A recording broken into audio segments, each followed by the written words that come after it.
Grow an actively managed portfolio of gold, silver, platinum, palladium, and rhodium with Auctus Metals today. To me, shorting gold or silver right now, and that at some point won't be a truthful statement, but for right now, to me, it's like standing on a train track and the train's coming right towards you and you want to play chicken with it.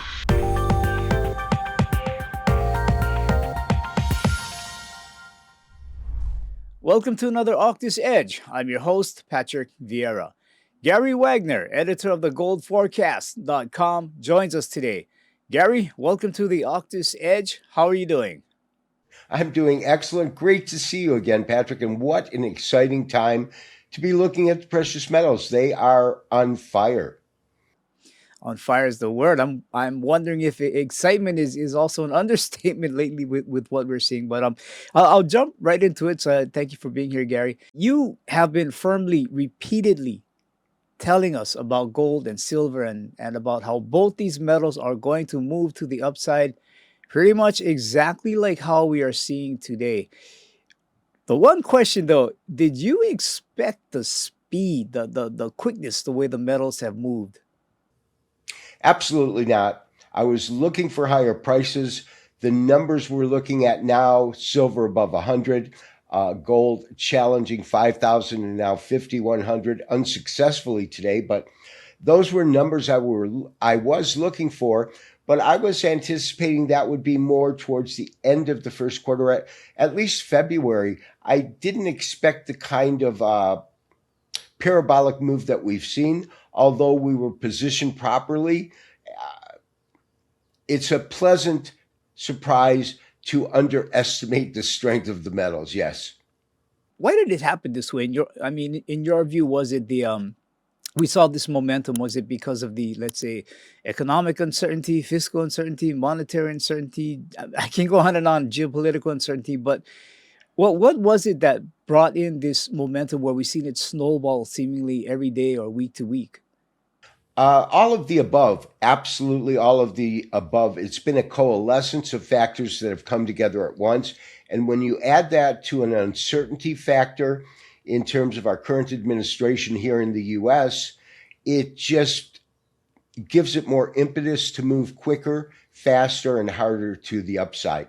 So all of the things that we talked about in terms of whether it's interest rates, the Fed, all of those variables are absolutely in play. But we have some uncertainty too in terms of policy. The whole Greenland tobacco, not tobacco, but problems that they had in terms of statements made, that magnified the need to really push towards safe haven assets. Safe haven assets, we're seeing fiat slowly, I'll just use the word surrendering, might not be the right word, but capital also sort of surrendering as well to gold. Is this a fair statement? Why or why not? Well, Ray Dalio, who is someone that's I highly admire. He typically speaks before he thinks about what he's going to say. He shoots really from the hip, and he's been talking about the de-dollarization and the pressure moving the dollar lower. That has had a tremendous impact on the precious metals. Of course, here we pair it against the US dollar. It's fairly standard in most parts of the world. And so when you have pressure taking the dollar lower and you have safe haven accumulation and add that to tremendous aggressive buying by central banks, you've got those three factors coalescing at once. And that's why we've seen the metals take off the way they have. We've got a number of factors working in favor of the safe havens, gold being a preferred, silver really finding a life of its own right now too. And that is due to all of those factors. And dollar weakness is definitely playing a big component in that. Okay, so with this safe haven, all these various things moving into gold, into the safe haven of gold, what would it take for fiat and for capital or whatever has moved into gold as that safe haven? What would it take for it to come back out of gold? When is the coast clear? That's a difficult question to tackle. I think that the matrix of variables are so complex and so ingrained right now in global economies that it would take quite a lot to unwind it. We could see at any point, we could see gold and silver have a retracement, correction. What we saw today, for example, was a very small correction as it challenged gold, challenged in the futures market, 5,100. It came down hard right after that. So you had short-term profit taking occur. I don't think we saw a fundamental shift in the variables that have moved gold higher, but some large traders saw that as an opportunity to take out some of the profits, take it off the table, and try to reposition themselves at a better price than the price near 5,100. So we actually have seen the first point in which gold has had some kind of resistance. March silver traded, I believe, to 117 today. Currently, it's at 108. So traded as low as about 106, and this is March futures I'm referring to, and then pop back up. It's now back to 108. It's certainly not near the highs of 117. So we've seen at least a tentative ceiling. Whether that will act as hard resistance is yet to be determined. But we've seen the first point since this dynamic rally in which we saw a point in which some traders utilize those terrific gains to pull some profits, see it come back down. But we've got this incredible buy the dip mentality because, like myself, I want our subscribers and our clients to be able to position themselves where trading. It's different for those that are accumulating and have large stockpiles. Those that have physical holdings, for gold to move from 5,100, now it's at 5,046, is not really changing the formula, so to speak. Gold is moving higher.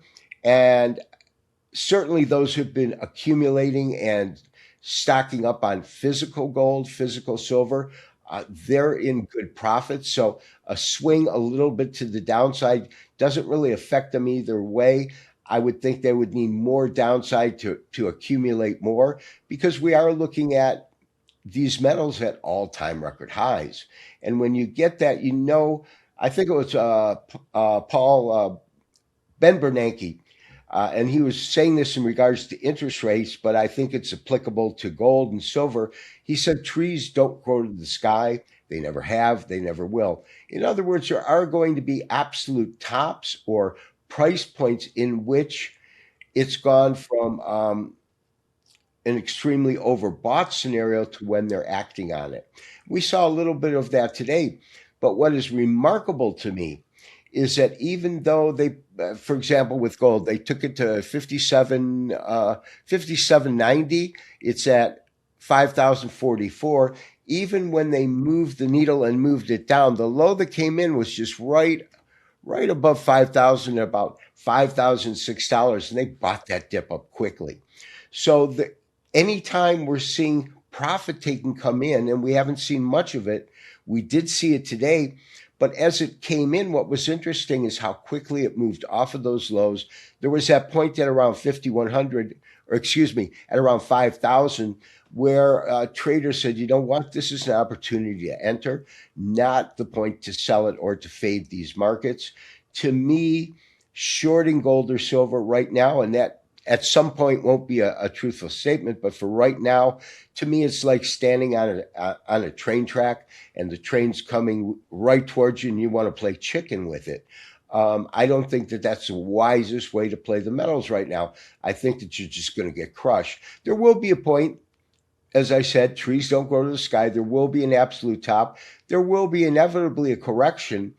But the key is the fundamentals that have moved this market higher, and especially the uncertainty factor of our administration, in which our administration tends to change attitudes and policies at different times. And so nobody's certain that there's going to be that stability that we want in terms of policies being enacted and maintaining that. Right now, I remain extremely bullish on both gold and silver. I have the caveat, though, at any moment we can see it come down and actually enter a correction, and it doesn't necessarily have to be driven by a fundamental event. Fundamental events are what's moved the metals higher. Absolutely. This is not a technical move as we see it climb to the upside strategically. Silver over 100, gold trading over 5,000. This is based on hardcore fundamentals. But the technicals will come and play as points of profit taking. But if the fundamentals remain the same, which I believe, at least for now, they are, those dips will get bought up. And that's what we saw this morning. Last year, we saw phenomenal gains in precious metals, and in particular with silver and platinum gaining roughly twice as much comparatively to gold. This may be the year you may want to rebalance your metals portfolio and get in on those gains. To do so, contact us at www.auctusmetals.com and we'll tell you how. Gary, on your website, thegoldforecast.com, you talked about short-term, interim-term, and year-end term outlooks for gold and silver. Can I ask you if you could pull up a few charts and share with us what you're seeing for these two metals? Absolutely. Now I'm looking at I'll change this to a daily in a second. But in terms of my hard levels of support, it's got to be in silver right around 100. I think that which used to be resistance is now support. And with gold, it is about 5,000. And if I just convert these to dailies, we can get a better long-term view of the market, because as you'll see, it looks much different when we look at a daily chart. Because when we look at these daily charts, the 1 hour show the fluctuation. But what you see is today, for example, you have these huge wicks that extend to the record highs, 117 in silver and in gold, 5,100. And the fact that once those were hit, the market came down on a green candle. The bottom of the rectangle is the open, and the top of the rectangle is the close or current. And so you can see it is still above the opening price, 107. I get confused when I look at silver and I'm seeing 3 digits, but I'll get used to it. I really see the floor in silver long-term not being able, if it does breach 100, it's not going to go below 96 on a technical basis. Silver is strong, but look at what we're witnessing in gold. Whereas typically we would see silver go parabolic and gold trade higher, but in a orderly, slow-paced manner. We're not seeing that. Look at how gold has moved higher from Tuesday, the 20th of January at 4,600, gaining over $400 per ounce in a short period of time. That's a parabolic move. I mean, depending on how you compress it, but there's no way you can't say this is parabolic. It's pretty much a 90-degree angle. We see silver has gone parabolic, but it had a period of consolidation from the 14th, which was a Wednesday, all the way up to a week, the 21st, which is this Wednesday. So it's a remarkable move, incredible strength. The question is, how long can that strength be maintained? Because what I have seen, historically speaking, is that when a market moves up parabolic, it tends to have a pretty steep correction. And we're not getting that. In other words, when we look, for example, in gold went from approximately 3,400 down here. This is back in August last year, and it peaked at about 4,400. From 4,400, it gave back about, $400 and then moved up methodically higher. Here it hit 45.60 and then moved down to about 43. And we've not seen any kind of real correction like we saw in October of last year and like we saw in the beginning of this year right here. And so we're not really seeing that. When we look at silver, it's kind of the same thing. We saw it move up methodically higher till it hit about 80. This is back the last week of December. Then it moves back down to 70, and then it was just up and away. And you can see that gold has been parabolic for more trading days. We're looking at a daily chart than silver. Silver really was consolidating while gold was parabolic, and now silver's had its third day of parabolic moves. But the question is, with candles like we're seeing here with this large wick and selling off, and that's in candlestick theory, it's called an inverted hammer.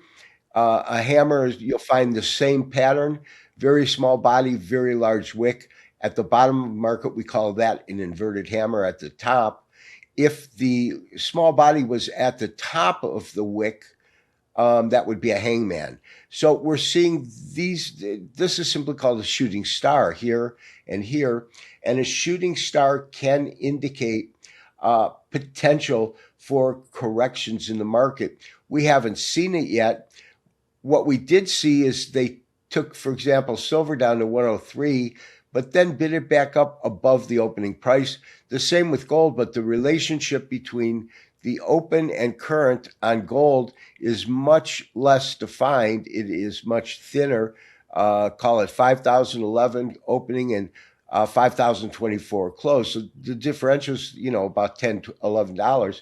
Here, it's currently fixed at 105.58, and it opened at 104.54. So about the same dollar amount, but that means that silver is much more powerful because a dollar move in silver represents a lot more than a dollar move in gold. Yeah, thank you for sharing that. I agree with what you're saying in all of these things, especially when you're saying does look to be a bit more powerful because we've seen that ratio come all the way down from 100 plus all the way down to I think we're at about 45, 46 right now. Gary, guys are kind of wondering here, when do I flip my silver to gold, or how low can this ratio go? I mean, I think people are enjoying what they're seeing, but now they're starting to think about what's my next move. What do you see? What would Gary S. Wagner do? Diversification, have a little gold, have a little silver, because you're correct. We've seen silver take off over the last couple of days in a much more aggressive manner in terms of price gains. But gold is very, very strong. Rather than say, do I want this or this, allocate a portion to silver, a portion to gold. When gold's running hot, which it did, you might want to have, 60, 70% in gold and 30% in silver. When silver's running hot, you might want to reverse the percentages. But I don't believe the most prudent move is to move all of the assets from gold to silver or silver to gold, but rather work with the ratio and maintain both of them because they're both moving aggressively higher. And it's much harder to determine whether it's going to be silver or gold that make major moves. Typically on the way up, silver typically outperforms gold in terms of percentage gains. On the way down, though, silver typically outperforms gold in terms of percentage drawdown. It's just a more volatile metal than gold. And so caution should be the underlying tone whenever you're working with silver on a short-term basis. Long-term basis, it's different because I believe that 100 should be a benchmark that holds the support in silver now. And that would be something I would probably or might not have said at the end of last year. But the facts speak for themselves. Since the beginning of this year, when we look at silver's gone from about 70 to 100. Where does platinum factor into all of this? Because all the attention has been on silver and gold, yet platinum, it's moving up there. I think that the uncertainty factor and the geopolitical risks involved are going to favor gold and continue to favor gold. By virtue, it's going to support all the precious metals, including platinum and palladium. I typically don't look at those markets as strongly, simply because in terms of futures trading, there's less liquidity. In terms of physical possession, I think that there's still more upside potential in gold than platinum and silver than platinum. So you can make those plays to diversify, but I haven't been a huge huge advocate of moving gold holdings into platinum, for example. It just hasn't shown me that. Now, as you said, it's catching up and it's starting to move, but I think that is a kind of unison trade. It's moving because of gold, which is leading the way in all precious metals.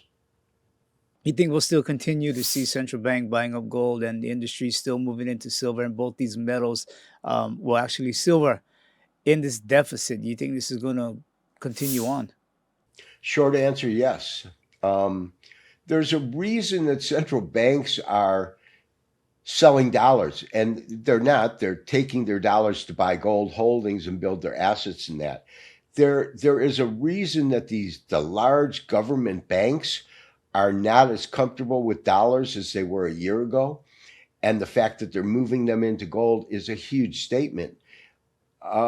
China has been aggressively accumulating not only do they produce a ton of gold internally, but that is not enough to satisfy their voracious appetite for gold accumulation. They're buying from everyone else.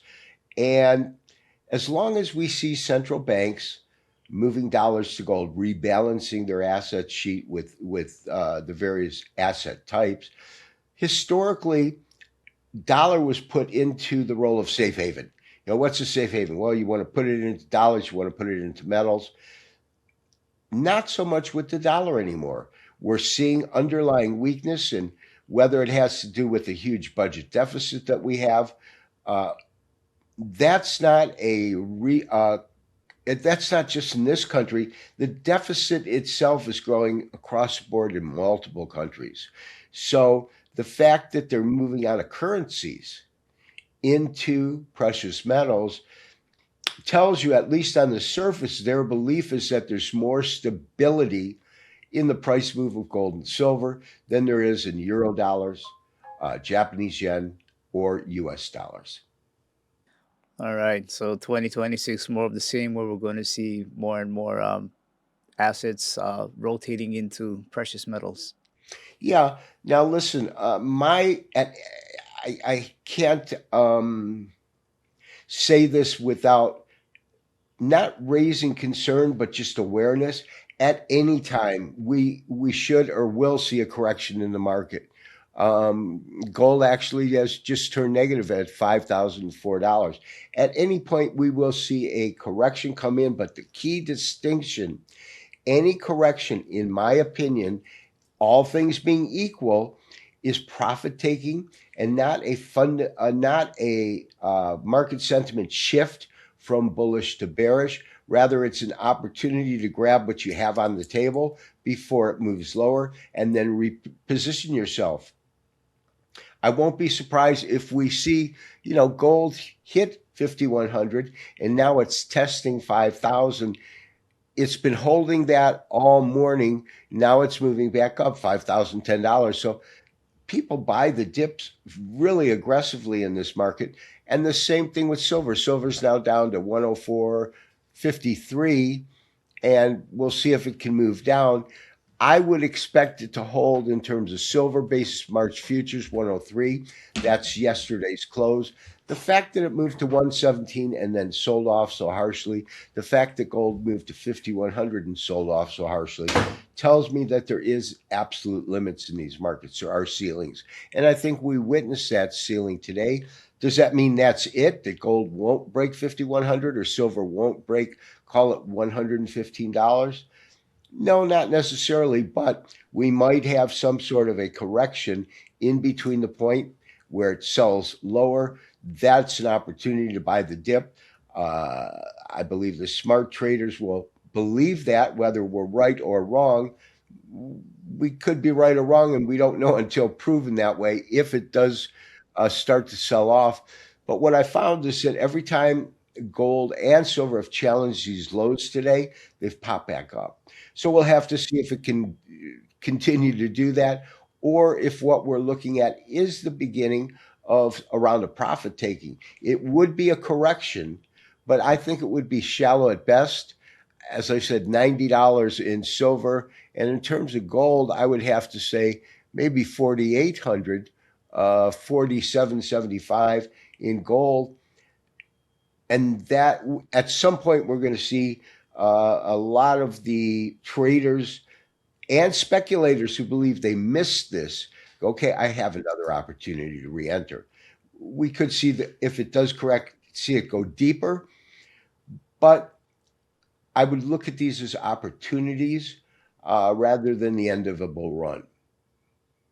Great advice, words of wisdom there, because I think there are going to be there's still going to be a lot of volatility coming, and people are going to be wondering, is this it? Should I get out? Should I buy the dip? Is it over? So great points, Gary. Um, Big mahalo to you for sharing your time, insights, and expertise. Can you tell us how we can follow more of your views and work? Absolutely. The gold forecast, one word, .com is our dedicated website. Our YouTube channel is the Gold Forecast also. Um, that will give you some insight looking at it because we do publish the weekend review. For those that want my daily commentary to know how I'm thinking that day, you can try out the premium membership and see if it's gains enough value to actually want to. We don't want anyone to pay for it if they're not getting real value. And so what I want to do is to offer viewers of this channel the opportunity to get it at 30% off the premium membership. If you decide, go to our site, thegoldforecast.com, look at it. If you think it's valuable and you want to try it, do that. But put OM in the coupon code box and you'll get 30% off. For those that look at it and see what we have on YouTube and think, well, this is the information I need, I don't really need those daily updates, please feel free to read our daily articles, which are available whether or not you're a premium member, and get some value from that.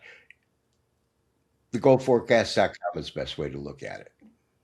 All right, Gary S. Wagner, appreciate that. Code word OM, right, for the viewers out there. OM, put it in there, you get 30% off, correct?